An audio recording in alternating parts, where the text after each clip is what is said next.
Hello and welcome back to the Motorsport Bear Hut podcast. I'm your host GD, and joining me today once again is my friend and your co-host Vedant. On this episode, we'll be talking about the newly announced Formula Regional India Championship and the Indian F4 Championship. So let's grab some chai, take our seats, ready our opinions, and dive right into the conversation. Hello Vedant. Finally, we have an FIA licensed F3 Championship in India, our very own Formula Regional India Championship, and the Indian F4 Championship to go along with it. But that's not all. We'll also have the Indian Racing League returning to the track this year, which was previously known as the X1 Racing League. What are your thoughts? I'm just ecstatic about it, and I can't wait for the calendar year to roll over and for February to come around so I can see some racing going on the on the tracks back home. Yeah, absolutely. See, first of all, when the X1 League was announced, I was so excited, but it went under the radar almost because it was not FIA accredited and it was just a local league as such. But now FIA Super License Points Championships, and that to two at once. So it is what we call double dhamaka. Absolutely amazing news this weekend. Yeah. Absolutely, and obviously the two new series fit perfectly into the FIA Global Pathway Pyramid for F1. So hopefully we'll see some homegrown talent join Jehan Darwala in the ranks, for an F1 seat pretty soon in the future. But obviously, we need to extend our gratitude and thank the people who have made this possible, especially Racing Promotions Private Limited and the Mumbai Falcons team that we saw race in the F3 Asian Championship earlier this year. Some of the names that are associated with this venture include Arman Ibrahim, Adit Patel, Akhilesh Reddy, Navjeet Gadoke, Abhinandan Balsubramaniam, Narayan Karthikeyan, and Kapil Dev. I'm just all of these people are people who've been a part of the Indian racing community or have recently joined and have been stalwarts and promoters of racing in India, of motorsport in India. So it's really good to see this team come together, and hopefully they'll see some more success, especially with this FIA accreditation and everything else that goes with it, which we'll talk about in this podcast. And we can see some success hopefully, and they have learned lessons from X1 racing leagues. I wouldn't say failure, but all the problems that they encountered hosting it for the first time back in 2019. So hopefully those lessons will allow them to make this a better venture all in all for us. So let's get into the nitty gritty. The first edition will be held between February 25th and March 27th across 5 rounds, with a total of 15 races at 4 different venues, which means 5 consecutive weekends of action-packed racing for the Indian motorsport fans in the build-up to the F1 Championship next year. And the 4 venues for the championship include the Buddh International Circuit, which will host the pre-season test and round 1, the Kari Motor Speedway, which will host the round 3, the Madras Motor Race Track, which will host round 4, and a new FIA Grade 2 street circuit in Hyderabad, which will host the rounds 2 and 5. Now this is really interesting. Now India is getting a FIA accredited Grade 2 street circuit. How exciting is that? We've talked about Formula E coming to India in the past. We've talked about racing at the Buddha International Circuit and how that couldn't happen. Do you think there is a possibility for one of the world championships to come to the streets of India, actually to the streets of India in the future, if this is a success? See, when we look at the streets in India, it's no surprise that no one expects motorsports to come to the streets of India, right? The roads are so bad, but of course they are making it possible in Hyderabad at a highway, I think it is, and it's absolutely incredible because India has a few selected circuits, right, and they have chosen every single one of them, and to create another new circuit, be it a permanent circuit or be it a street circuit, it's still a massive effort and investment. So it's absolutely incredible for a new circuit, and especially a street circuit is a dream for everyone, I guess.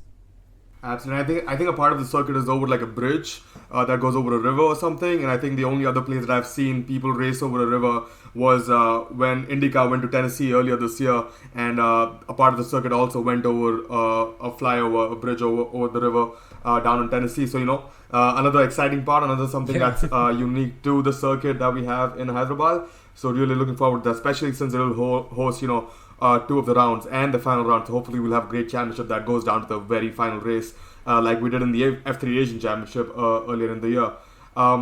But both the championships, both the Formula Regional and the F4 Championship will not have teams. It will not be a team championship. It will just be drivers who will be who will be supported by the Prema Power Team, who's the championship's technology partner. They will be bringing in driver coaches, engineers, mechanics, and analysts who will be running all the cars. But not all engineers will be supplied. Not all the people running the show will be supplied by Prema Power Team. There will be some other people who will who will be brought together by the organizers themselves, the people who are hosting it. So there will be some local engineers, mechanics, and analysts who will also be learning from those, coming in from the Prema Power Team, and not just the drivers. Right now, from what we have heard, there are only 15 seats available in Formula Regional India and 12 in the Indian F4, while there will be 24 seats like usual across 6 franchises, with a mandatory seat for a female driver in the Indian Racing League. We've seen them race the endurance, the endurance format a couple of years ago. However, the Formula Regional India and the Indian F4 Championship will follow the FIA rules, which is a 30-minute race, and so on. So no changes there, and we're all familiar with that. So I'm just looking forward to it. However, the cherry on the top is that the Formula Regional India Championship will provide 18 super license points for the winner of the Formula Regional India Championship, down to 1 point for the 9th place driver, and 12 super license points for the Indian F4 Championship winner, down to 1 point for the 7th place driver, which means the driver can win 30 out of the 40 points across these two series in India itself, which means an Indian driver, if they were to win in these two championships, could technically step up to F1 pretty easily if given the resources. And I think this is what makes this championship so important, especially in the region that we're in not just in India but in the Asian region, because apart from that we just have the Asian F3 Championship and I guess then Super GT down in Japan that give super license points to the drivers in this region. Yeah, absolutely. I mean, 18 points is almost half of what is required for Formula for the super license, and add another 12 for the F4 series. So in 2 years, you have 3/4 of the points that you need for the Formula 1 season, Formula 1 super license. And obviously, if you win the Formula Regional India, you will step up to Formula 3 or Formula 2, and that would give you another, hopefully if you get, I mean, it's pretty easy, as you said, it's pretty easy and a straightforward path for any Indian driver who is super talented and can win both the series on the trot.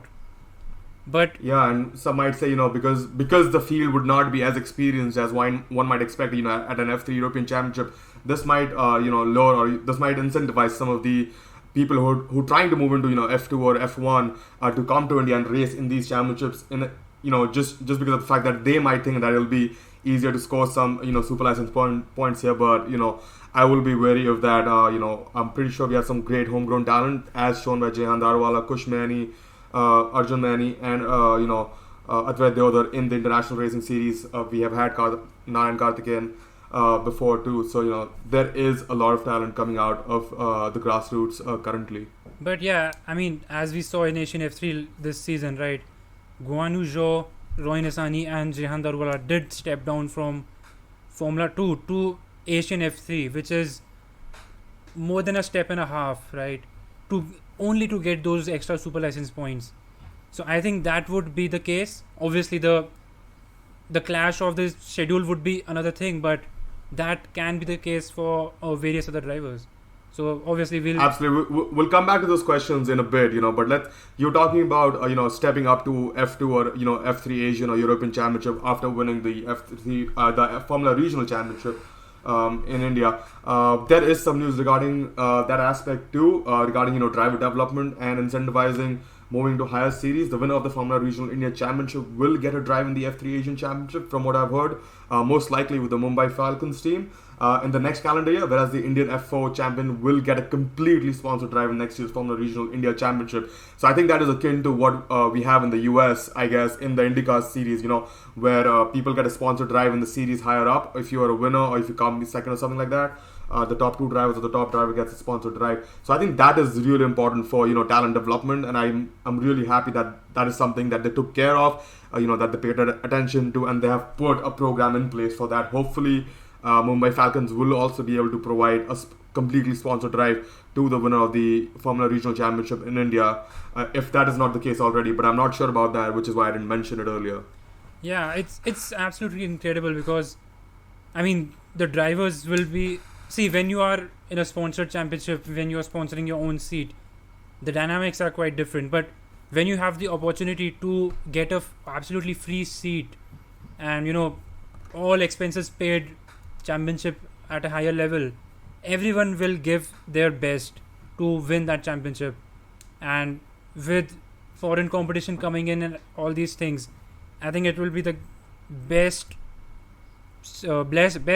platform for Indian drivers, Indian young drivers, to step up and test themselves against the best in that category. Yep. And obviously the fact that the Prema Power team will be running both the championships by themselves, I think that is also like a cost cutting measure regarding having multiple teams who are running just 2 or 3 cars across the championship. So that should also help with the people who are paying to be in the championship and paying to drive cars and win the championship and compete. So hopefully that little bit of incentive will get more people to participate, and shouldn't be an issue And yet, with the finances required. absolutely. And I mean, talking about Prema, it's incredible because, as we know, Prema is the best Team to beat Team to across beat, yeah, all in junior formula, right? championships. and to get them as part of a newly formed series as technical partners, and it's just a stamp of approval in a way, and it just validates that entire championship, that entire project. And I think, I mean, Prema will obviously recognize talent from this lot, and they might take that talent to F3 and to F2 with their own teams. So that's incredible opportunities for every single driver. That, I mean, across the board, we have talked about so many different aspects of it, and I think every single thing is quite extraordinary in the Indian context and in the world context as well. So great opportunities for everyone. Yeah, and talking about opportunities, we talked about how Prema is a part of this, and they might take people across to Europe for the F3 European Championships there, or the F3 FIA Championship, and so on and so forth. At the same time, the cars that the Formula Regional Championship in India, that particular championship will be using, is the same as all other Formula Regional Championship cars and the cars that W Series uses. So I wonder if the Formula Regional Indian Championship can become a scouting ground for W Series. Drivers can compete in the Formula Regional India, especially young female drivers in India, and make that step up to W Series, or at least get a testing seat in W Series, and then make their mark in that particular series out in Europe. Because whether we like it or not, Europe is dominating the single seater motorsport scene at the moment, and that is where everybody will eventually end up, prove themselves and get into the top, the absolute top level of motorsport, regardless of where they're from. The couple things that I was worried about when I saw the announcement was the calendar timing that you mentioned earlier. So if you look at the 2021 calendar for F1 and F2 and look at the announced dates for the Formula Regional Championship in India and the F4 Championship, the testing dates definitely clash with the current calendar, and even the first round on F1 and F2 clash with the announced date. So I think that will be something that we'll have to be wary of, and we might lose some talent because of that, whether that is international talent or homegrown talent, such as Jehan Daruwala, who might be who will be competing hopefully in the F2 Championship again next year. So if there's a if there's an overlap there, we might not have him for the entirety of the season if he wishes to compete in the first place. Yeah, but I mean, as you said, it's only Formula 1 and Formula 2 calendars that clash this season, right? And in my opinion, the prime candidates, prime international candidates, would be the Formula 3 drivers and the drivers who are in other Formula regional series. So I mean, because that would be equal stepping ground for everyone. So I don't think Formula 2 drivers would step down for this. You say that, but we did see new talent like Pierre-Louis Chauvet last year in the F3 Asian Championship, and then we saw Guan Yu Zhou and Jehan Daruwala step down, like you mentioned earlier. Yeah, but so for the super license points, so if we want to see talent like that within the 15 seats that there are, obviously we want to maximize the number of seats for new or younger talent, But if you want to have some actual competition or a benchmark talent in the series, this might become an issue later on.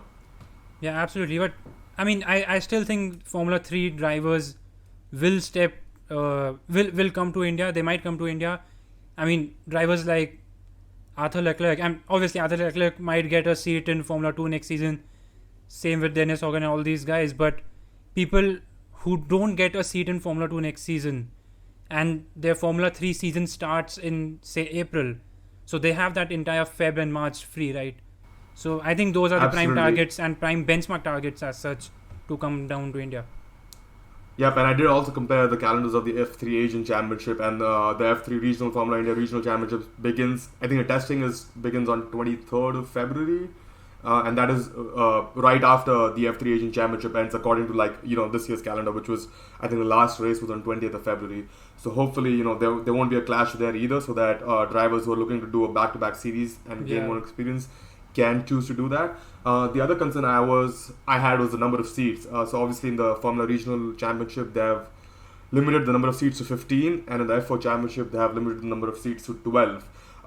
Compared to other Formula Regional Championships and F3, F3 and F2 Championships, it seems like a really low number, because usually you have around 24 seats at least, if not more, in regional championships. So I wonder if this is just because of the fact that Prema maybe couldn't support more drivers or seats during that time frame, given that they're doing 2 championships across the board.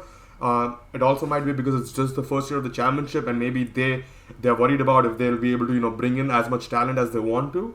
But I would definitely like to see a bigger grid, because we saw in F3 Asian Championship, I think there were like 30 drivers on the grid, and yet the racing wasn't the best. However, they were definitely racing in Abu Dhabi and the other 2 circuits in the UAE. But given the nature of the circuits and the cars, the racing wasn't great. And given fewer cars, I hope the racing is still good, but I'm kind of skeptical about it, if I'm being honest. Yeah. Okay. See, I'm looking at the F3 Asian calendar right now. Sorry, not the calendar, the championship standings, right? There were 26 drivers, and out of those 26, only 15, 16 odd drivers were full-time drivers. Rest of the rookies and the lower placed drivers as such went off to different commitments and different series. So I think 15 permanent seats is still a healthy number as such. Yeah, definitely, absolutely. And I don't think anyone would leave the championship midway, because it's all paid. I mean, it's just one package as such. So obviously a larger number of seats, it makes better competition and everything, but it also goes, as you said, with the cost issues and all these things. And I mean, especially in India, for motorsports is still looked upon as a way too expensive sport. So I think 15, and obviously the F4 grid of only 12 drivers is rather low in my opinion. If that would have been 15, Especially since you would expect that the new emerging karting talent from that region, or even across the globe, would step into the F4 Championship before stepping into the F3 Regional Championship. So you would almost expect there to be larger number of seats in the F4 Championship itself.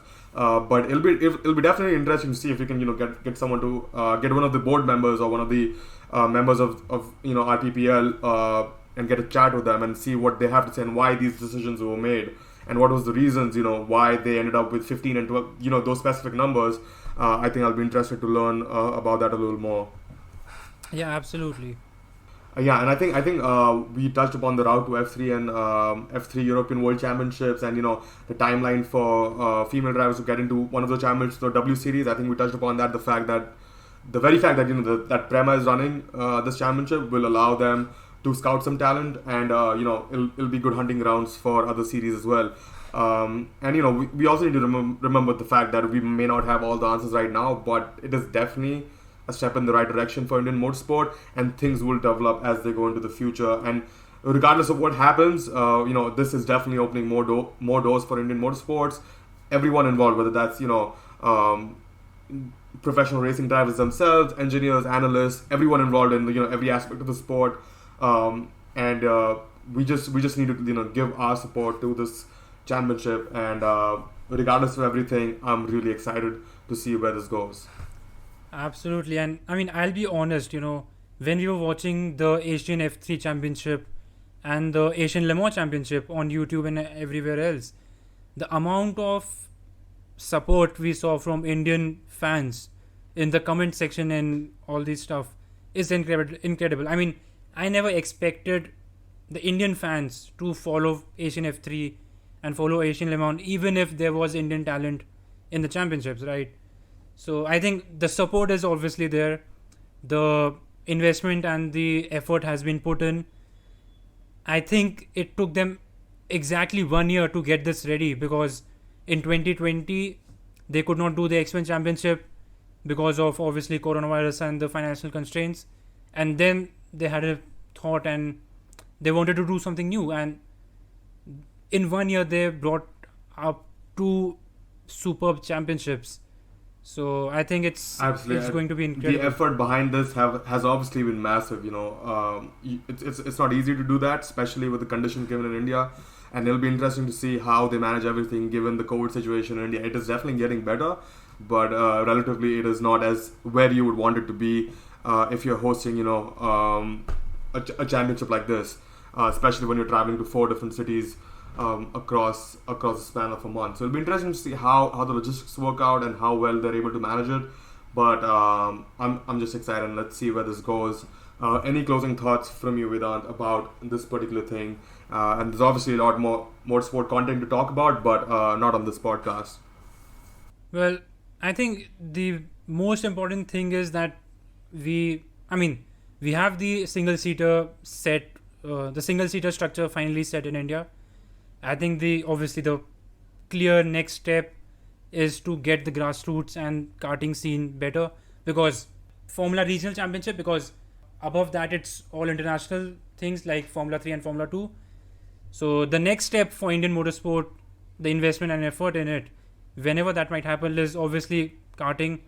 The grassroots should keep on improving, and we should not stop here. That's a fact. Yeah, I think absolutely. If these championships are a success, the next step would be, the next logical step would be in talent development, scouting, and getting in, the right sort of infrastructure, whether that is, creating academies or getting, people to invest in academies and creating getting maybe bigger names, whether that's Carlin or Prema or whatever, and having them, invest in the Indian infrastructure or the Asian infrastructure in general. Maybe, I don't know, maybe, have drivers go to compete in Super GT, get a team there or something.